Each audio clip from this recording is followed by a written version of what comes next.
ہماری اصل شخصیت وہ روح ہے جس کا مسکن قلب ہے.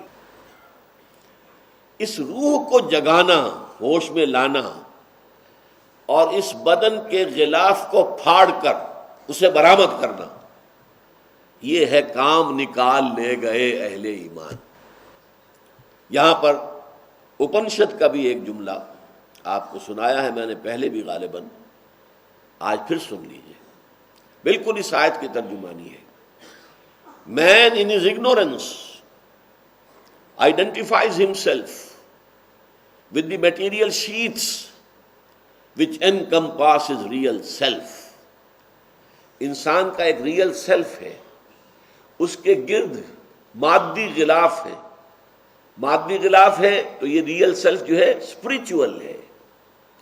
اس ریئل سیلف اسپریچول پر غلاف ہے یہ مادی، یہ میرا تن و توش، گوشت پوست، یہ اس کا غلاف ہے.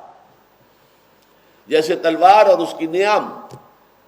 اب آپ نیام کو تلوار سمجھ بیٹھے تو ظاہر بات ہے کہ اس سے بڑی حماقت کوئی نہیں ہوگی. آپ نیام لے کر چل نکلے مقابلہ کرنے کے لیے دشمن کا، تو ظاہر بات ہے ہلاکت لازم ہے. اصل شاید تلوار تھی جو اس میں نہیں ہے. یہ بھی بڑا پیارا شعر اقبال کا. عشق کی تیغ جگردار اڑا لی کس نے، علم کے ہاتھ میں خالی ہے نیام اے ساقی. موجودہ علم جو ہے اس میں سے معرفت خدا بندی اور محبت خدا بندی کی تلوار نکال لی گئی. اب نیام رہ گیا. یہ فزیکل باڈیز کا علم جو ہے یہ نیام ہے.